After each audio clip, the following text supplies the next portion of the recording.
My name is Valerie. I am 62 years old, and my occupation is a retired high school administrator. I was standing right there in my own hallway when I heard her mapping out the demolition of my life. She was already picking out new curtains and casually calling my lifelong home. Her future acting like I was already 6 feet under. She thought marrying my son was her guaranteed payday, a golden ticket to a life she never earned. But her jaw was going to hit the floor when she finally realized whose name was actually on the deed to this kingdom. It was a regular Sunday afternoon. The house smelled like the pound cake I had just pulled from the oven.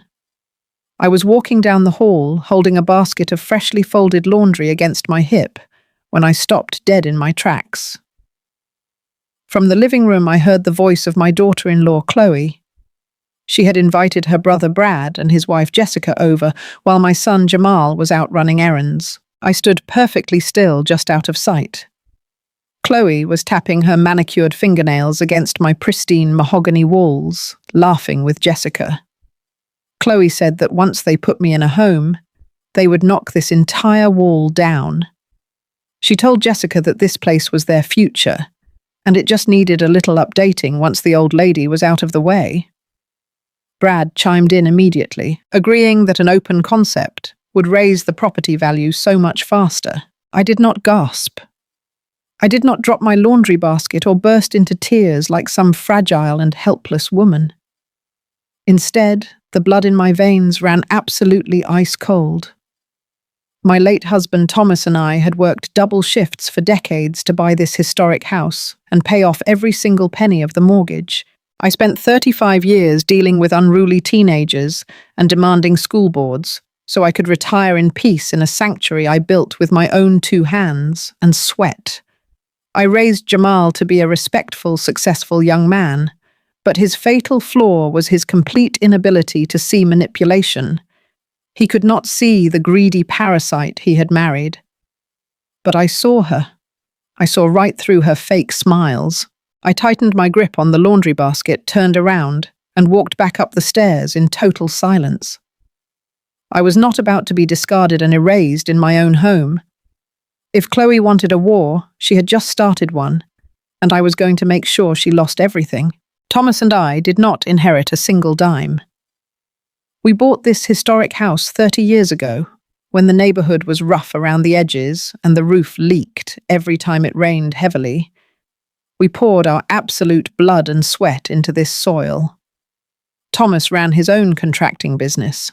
He would leave the house long before the sun even thought about rising, and he would come back to me long after dark, smelling of sawdust, motor oil, and pure exhaustion.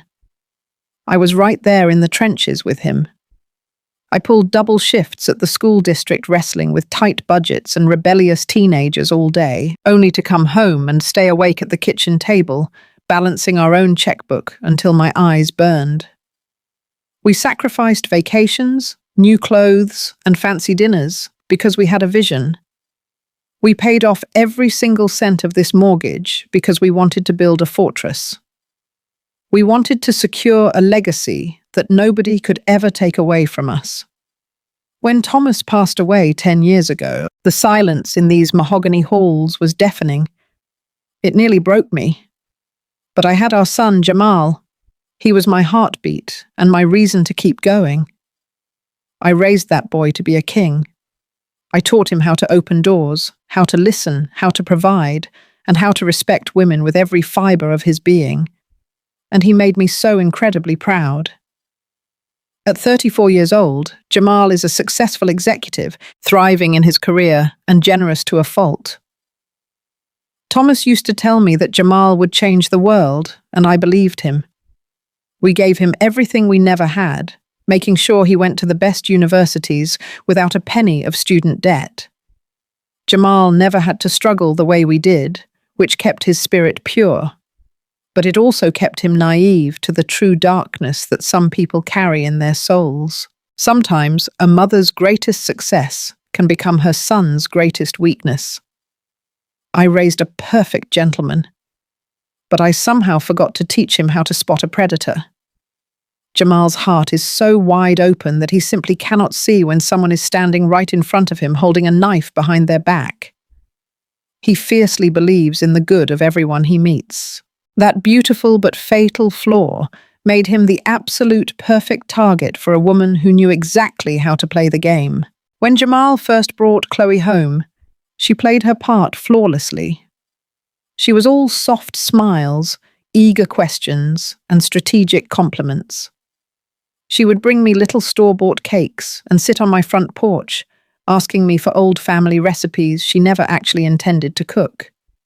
She called me Mama Valerie with this sugary, sweet voice and acted like she was just so amazed by our close family bond. I wanted to be happy for my son, I really did. But my gut told me her sweetness was as artificial as a plastic flower. And sure enough, the absolute minute Jamal slipped that 2-carat diamond onto her finger, the sweet act evaporated into thin air. The modest, accommodating girlfriend was instantly replaced by an entitled woman who suddenly had loud opinions on my furniture, my clothes, and my daily routines.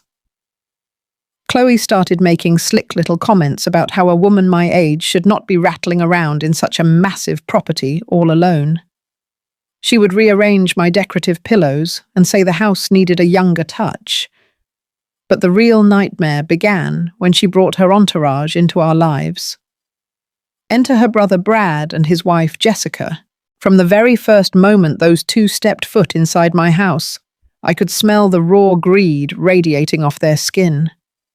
Brad and Jessica are the kind of people who act like they were born to immense wealth, yet they have never worked a hard day in their lives.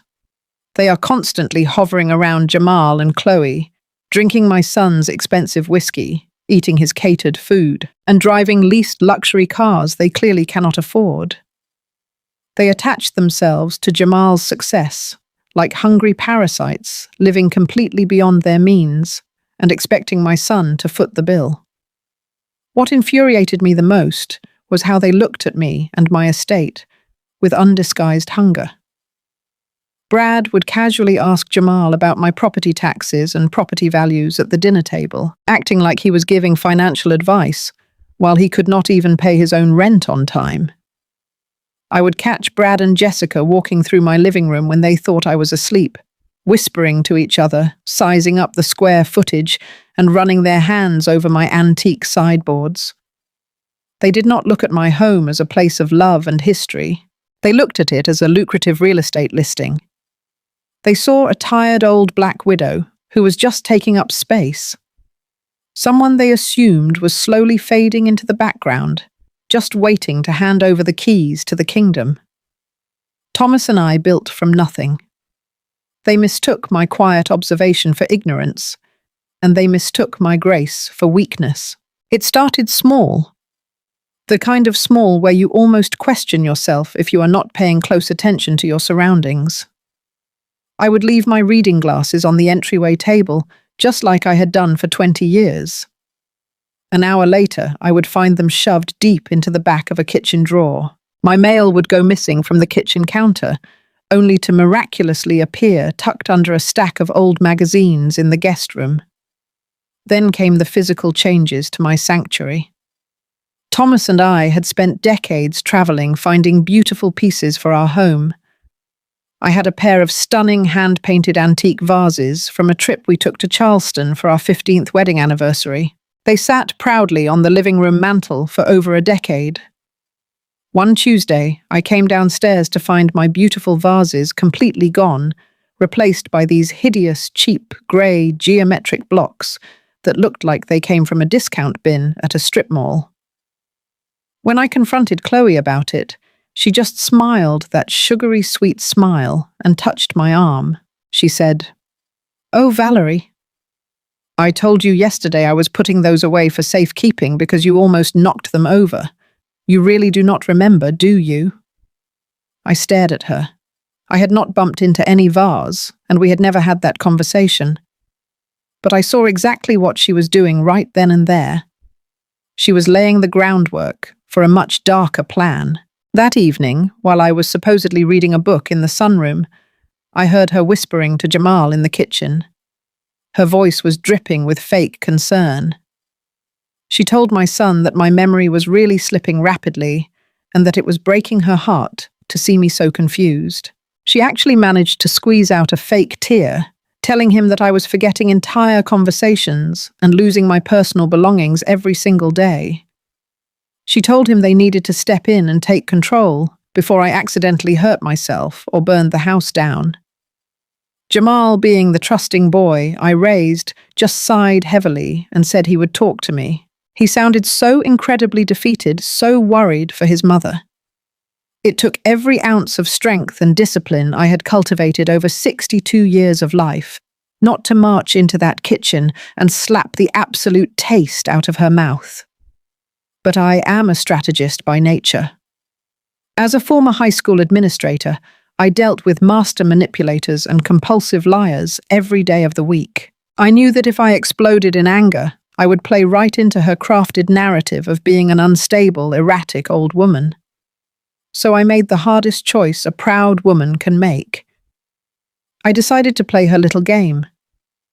I started deliberately asking Jamal where I left my purse. I would occasionally pause in the middle of a sentence and act like I lost my train of thought. I watched Chloe nod sympathetically at my son, silently confirming her own vicious lies. Every time I acted confused, her eyes lit up with malicious victory. She thought she was outsmarting a tired old widow. She thought she was building a flawless narrative of my incompetence.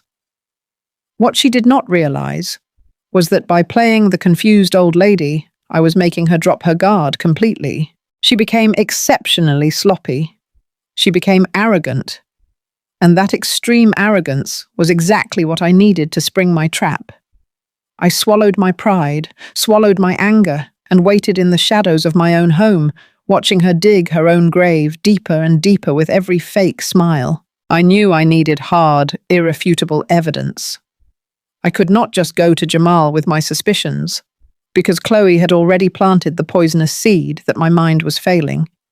So the very next morning, while Chloe was out getting her nails done with my son's hard-earned credit card, I took a discreet little trip to a specialty electronics store. I purchased a high-definition nanny camera, cleverly disguised as a standard digital alarm clock. I brought it home and placed it right on the side table in the main living room, perfectly angled to capture the entire seating area. It blended in seamlessly with the rest of the room's decor. I connected the hidden device to a secure application on my smartphone and made sure the audio recording was crystal clear. It did not take long for my investment to pay off entirely. Just 3 nights later, Jamal was away on a highly important business trip to Atlanta. Chloe quickly invited her brother Brad and his wife Jessica over to my house. I went up to my bedroom early, complaining to Chloe that I felt unusually tired and confused. She practically skipped to the front door to let her family in once she was certain I was fast asleep. I sat on my bed in the dark, opened the application on my phone, and put in my earbuds. What I saw and heard over the next hour made my blood run absolutely cold. They were lounging on my custom leather sofas, drinking Jamal's most expensive wine, with a thick stack of financial documents spread across my coffee table. Chloe was holding what looked exactly like my son's private bank statements.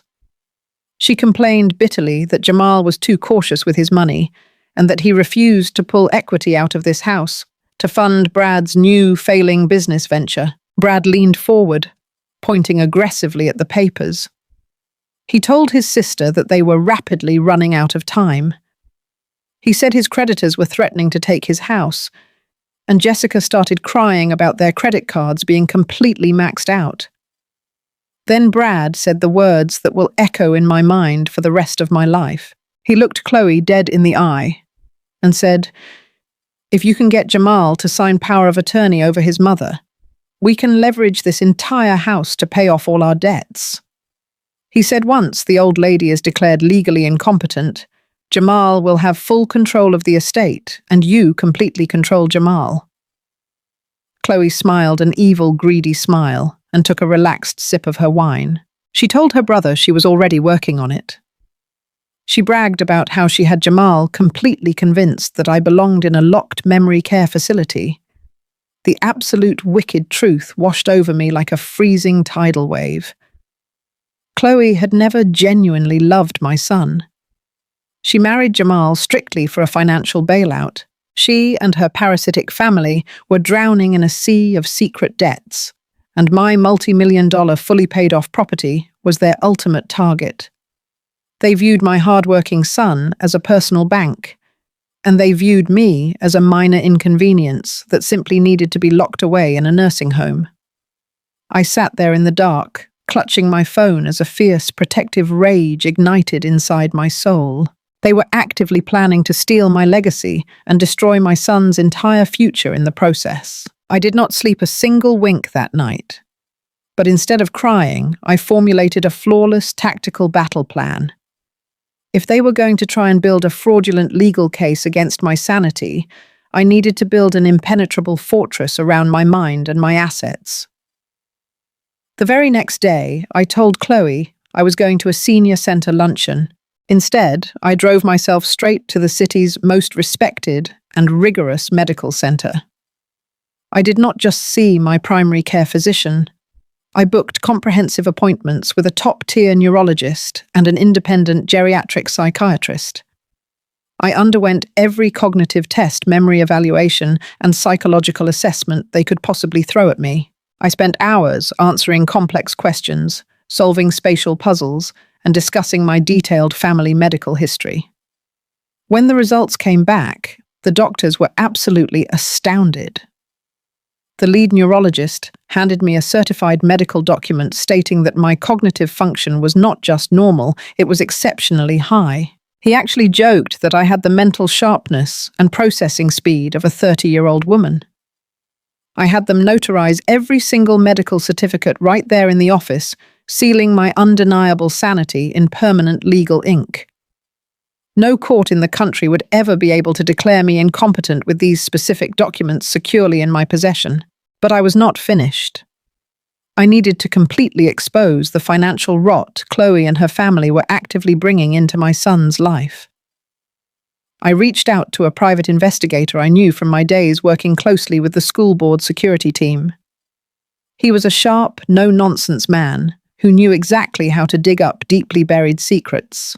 I gave him the names Chloe, Brad, and Jessica, and told him to aggressively follow the money trail. 2 weeks later, we met at a quiet coffee shop across town. He slid a thick manila folder across the table, and what was inside was an absolute masterclass in financial deception and fraud. Chloe had hidden tens of thousands of dollars in staggering credit card debt before she even met Jamal. Brad and Jessica had multiple legal tax liens on their property, a long history of bounced checks, and 2 completely failed businesses that had left a massive trail of unpaid vendors across the state. The investigator even found a secret personal loan Chloe had recently taken out using Jamal's name and credit as a guarantor without his knowledge or consent. They were a rapidly sinking ship, and they were desperately trying to drag my highly successful son down with them just to stay afloat. I held that folder, feeling the heavy weight of the indisputable evidence in my hands. I had the certified medical proof of my absolute sanity. I had the undeniable hidden video and audio recordings of their malicious conspiracy, and I had the official financial records that laid bare their pathetic, desperate greed. They thought I was just a tired, lonely widow, ready to be quietly moved out of the way. They had no idea they had just handed me the match to burn their entire fraudulent world straight to the ground. I drove back to my house that afternoon, feeling a profound sense of power I had not felt since Thomas was alive. I walked through the front door, greeted Chloe with a bright, innocent smile, and offered her a cup of tea. The arsenal was fully assembled, and the counterattack was finally ready. The trap was sprung on a rainy Tuesday evening. I was sitting in my favorite armchair reading a novel when Jamal walked into the living room. His shoulders were slumped, and he had the look of a man carrying the weight of the world. Right behind him was Chloe. She was holding a crumpled tissue. her eyes perfectly red and puffy, like she had been crying for hours. It was a masterful performance. They sat across from me on the sofa. Jamal leaned forward, resting his elbows on his knees, unable to meet my eyes. Chloe gently placed her hand on his back, playing the role of the supportive, heartbroken wife. Jamal cleared his throat, his voice cracking as he spoke. He said, "Mom, we need to have a very difficult conversation." Chloe sniffled, dabbing at her perfectly dry eyes with the tissue. She looked at me with a sickening expression of fake pity and said, "Valerie, we love you so much, but we are absolutely terrified. You left the gas stove on again yesterday. The whole kitchen smelled like gas. It is just not safe for you to be here anymore." I stared at her, keeping my face completely blank, though a fiery rage burned through my veins. I knew exactly what she was talking about. Yesterday afternoon, I had walked into the kitchen to get a glass of water and smelled the faint odor of gas. I checked the stove, and sure enough, one of the burners was turned slightly, just enough to release gas without igniting a flame. I had turned it off, wiped down the counters, and thought nothing of it. But then I remembered seeing Chloe rushing up the stairs just moments before I walked in. She had intentionally turned that knob. She had manufactured a deadly scenario just to use it as ammunition against me. It was pure, calculated evil. Jamal finally looked up, his eyes filled with genuine tears. "Mom," he said, his voice trembling. If Chloe had not caught that in time, the whole house could have caught fire. "We cannot live with the fear that you might hurt yourself. We found a beautiful assisted living facility for you. It has around-the-clock care, wonderful gardens, and a community of people your own age. Chloe has already taken the liberty of putting down a deposit. It is for your own good, Mum. Please understand." The sheer audacity of it all took my breath away. My own son, the boy I had carried, nurtured, and protected, was sitting in the house his father and I built, telling me I was no longer fit to live in it. He was completely brainwashed by the serpent sitting next to him. Chloe leaned forward, her voice dripping with artificial sweetness. "Valerie," she whispered, "we are going to pack your things for you. You do not have to lift a finger. We will make this transition as seamless as possible." Every instinct in my body screamed at me to stand up, grab her by the hair, and throw her out onto the street. I wanted to scream the truth at Jamal, to show him the financial documents, the medical records, the hidden camera footage. But I remembered my years working in school administration. When you catch a student in a lie, you do not confront them in the hallway. You bring them to the principal's office, and you lay out the evidence when they cannot run away. I needed to finish assembling my weapons. I needed them to feel absolute victory before I delivered the crushing blow. So I did what women like me have had to do for generations. I swallowed my pride, lowered my gaze, and played the part they expected of me. I let my shoulders droop. I let my hands tremble slightly in my lap. I looked at Jamal with the eyes of a defeated, broken old woman.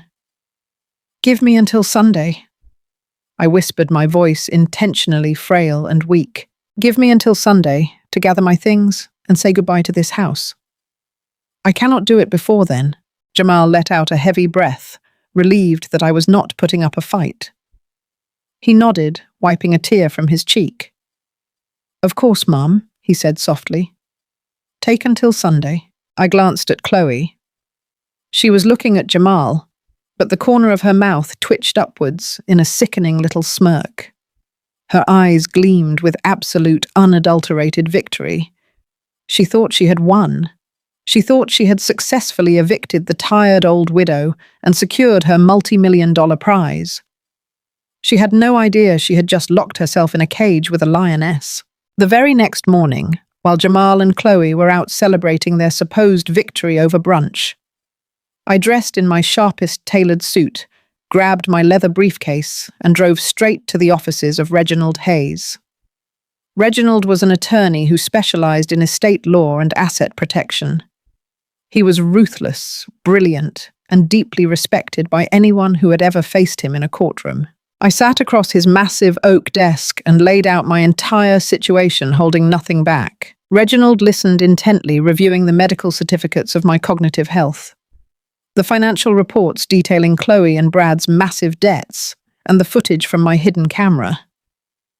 When I told him about the assisted living facility ambush, his eyes narrowed with a predatory gleam. He leaned back in his leather chair and told me we were going to build a legal fortress around my assets that not even an army of lawyers could breach. First, we established an irrevocable trust. Every single property investment and liquid asset I owned was transferred directly into that trust, effectively making it impossible for anyone to seize control of my estate, even if they somehow managed to bribe a corrupt judge into declaring me incompetent.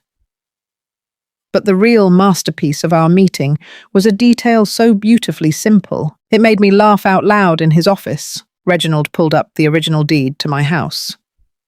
You see, Chloe had operated under the fatal assumption that because Jamal was my only child, his name was automatically on the deed, making the house joint marital property by default. She believed that once I was out of the picture, she and Jamal would have immediate legal authority to leverage the house for loans to pay off her brother Brad's debts. She thought she had a legal right to my sanctuary.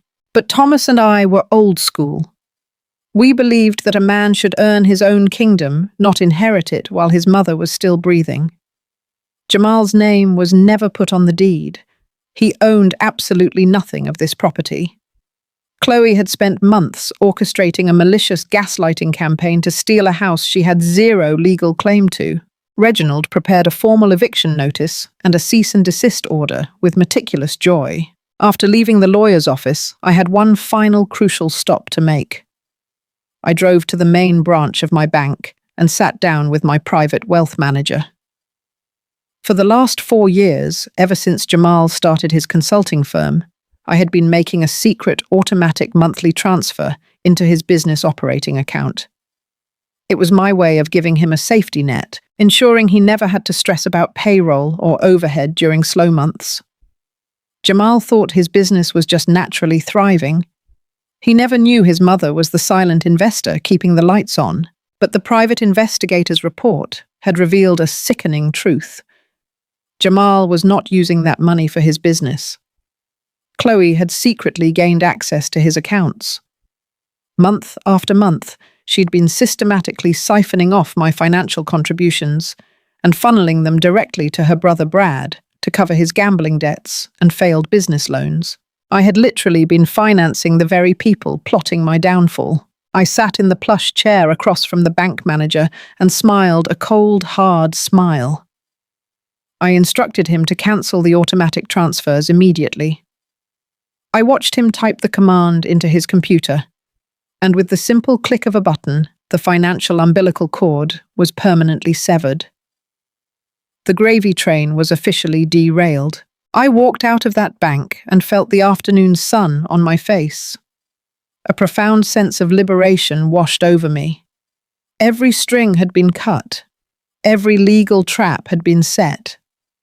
The medical proof of my sanity was secure in my briefcase, alongside the financial destruction of Chloe's entire family. I drove home parked in my driveway and looked at the historic, beautiful house Thomas and I had worked so hard to build. It was Wednesday. They had given me until Sunday to pack my bags and surrender my life. I smiled to myself as I unlocked the front door.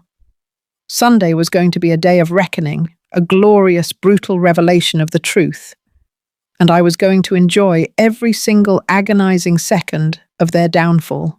It was Sunday morning, the exact day I was supposed to quietly pack up my entire life and hand the keys to my kingdom over to thieves. I sat alone in my bedroom upstairs, perfectly still, listening to the commotion echoing from the dining room down below. Chloe had wasted zero time. She had invited her brother Brad and his wife Jessica over for what she boldly claimed was a farewell brunch to honor my transition to the assisted living facility. But the clinking of crystal champagne flutes and the loud, arrogant laughter vibrating through the floorboards told a very different story. They were throwing a victory party. I could hear Chloe's voice floating up the staircase, shrill and dripping with unearned confidence. She was literally standing in the middle of my living room, casually instructing Jessica to write down the exact window measurements. She bragged loudly about how those heavy, outdated velvet drapes had to go the very minute I was wheeled out the door. Brad was laughing, loudly predicting how much the property value would skyrocket once they knocked down the beautiful load-bearing wall that separated the kitchen from the formal dining space. They were talking about my home, the sacred sanctuary Thomas and I built with our blood and sweat, like it was a cheap property flip they had scooped up at a foreclosure auction. Jamal was down there too.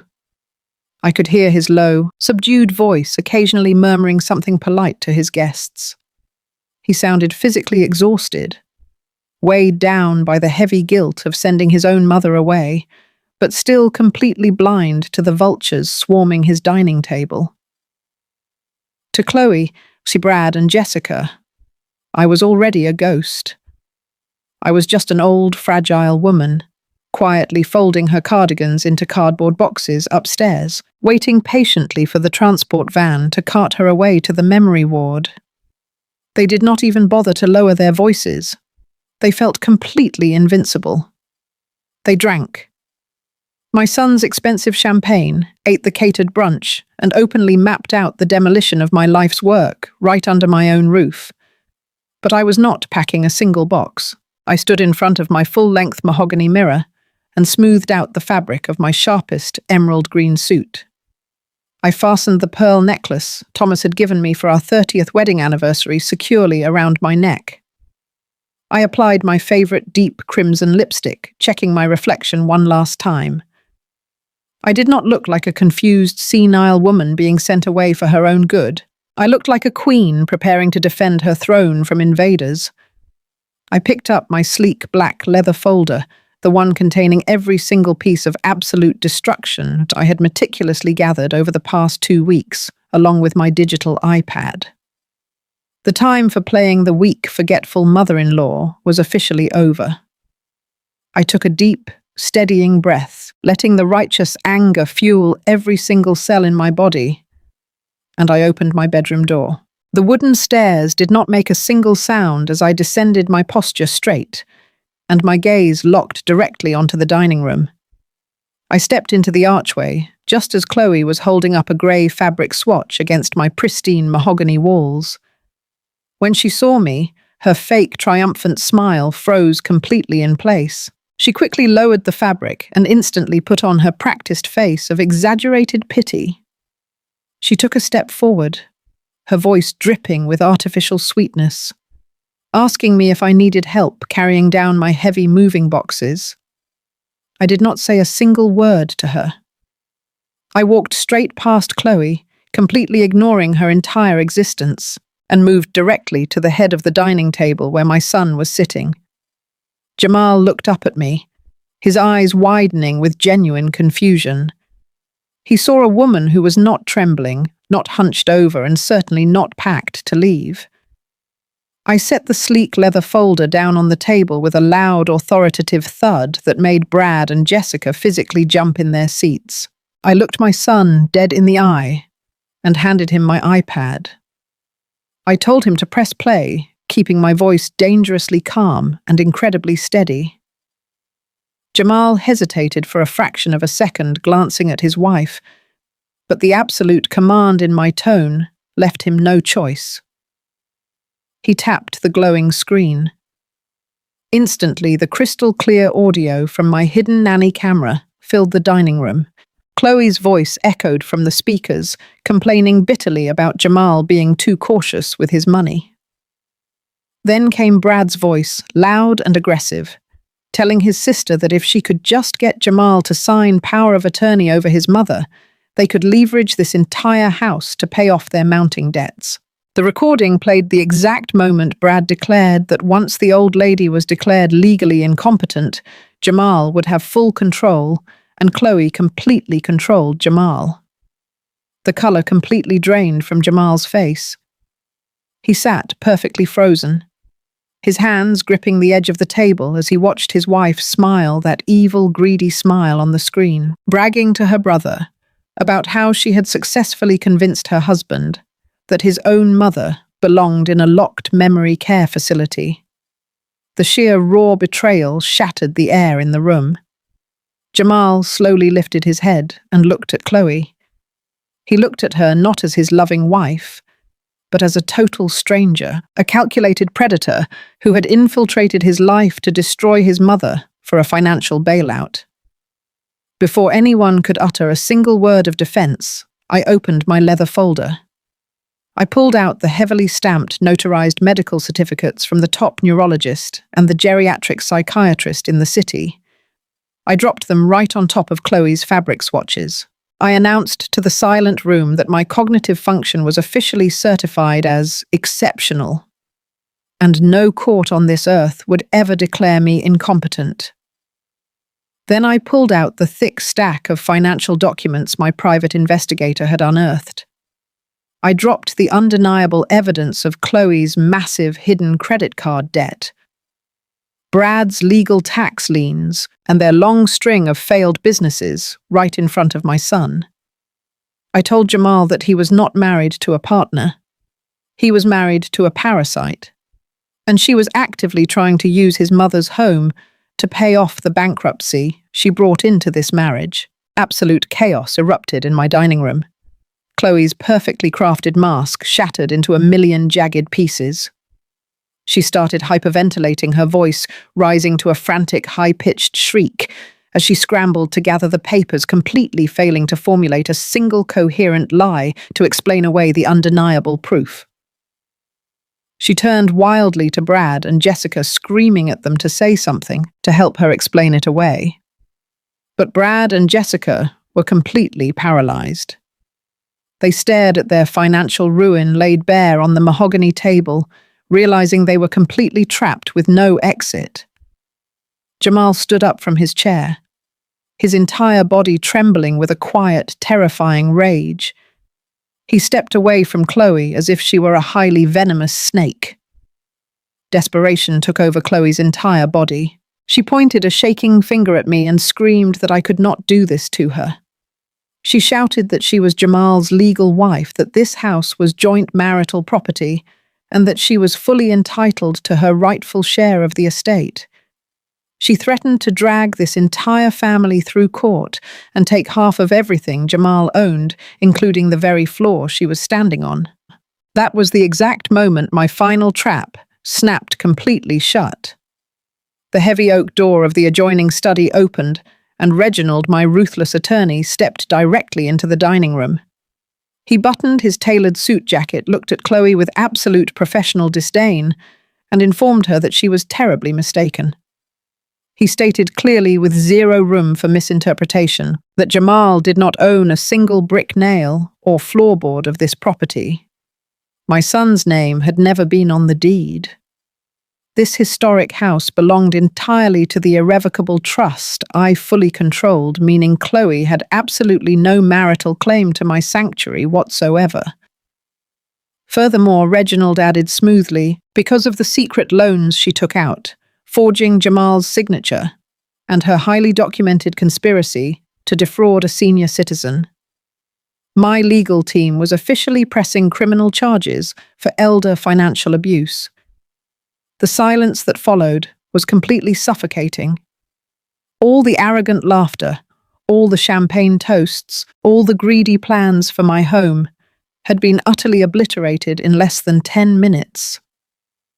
Chloe backed away, sobbing genuine tears of terror, realizing she was walking away with absolutely nothing but massive debt and a looming criminal investigation. I walked around the long dining table, stopping mere inches away from the woman who had tried to erase me from my own life. I looked her dead in the eye, channeling every ounce of strength and dignity my late husband and I had built over 40 years. "You said this house was your future," I said, my voice echoing firmly in the quiet room. "Well, honey, your future just got foreclosed. Get out of my house." In the weeks that followed, that explosive Sunday brunch, the dust finally settled, revealing the true strength of the foundation Thomas and I had laid. Jamal, devastated, but finally awake to the harsh reality, wasted absolutely no time. He filed for divorce the very next morning, completely severing all ties with the parasites who had tried to destroy us. He froze his accounts and let the legal system handle the rest. Chloe, Brad, and Jessica were left exactly where they belonged, drowning in their own massive mountain of secret debt, with nowhere left to run and no one left to manipulate. The swift and brutal collapse of their fraudulent lifestyle was entirely of their own making. As for my son, the road to healing has not been easy, but it has been necessary. Jamal moved back into his childhood bedroom for a short while, humbled and deeply apologetic. We spent long evenings on the porch, talking honestly about grief boundaries and the blind spots of unconditional love. We are slowly rebuilding our relationship, but this time it rests on a rock-solid foundation of absolute, unbreakable respect. He knows now that his mother is a fortress, not a footstool. Today, the mahogany halls of my home are quiet once again, free from the toxic whispers of greedy intruders. I sit on my front porch, sipping a glass of cold, sweet tea, listening to the gentle rustle of the oak trees. I enjoy the profound, quiet peace of a house that is, and always will be, completely mine. Listen to me, ladies. Love your children with every fibre of your being, but never let anyone, not a daughter-in-law, not a son, absolutely nobody, make you feel like a guest in the kingdom you built with your own 2 hands and your own sweat. Your kindness is a precious gift, not a weakness to be exploited by those who refuse to work for their own blessings. Do not ever let them mistake your quiet grace for foolishness. If you would have thrown that venomous woman out of your house just like I did, let me know in the comments. Tell me exactly where you are watching, from what time it is. And do not forget to hit that like and subscribe button for more stories, where we do not just get mad, we get even. Stay blessed, stay strong, and always protect your peace.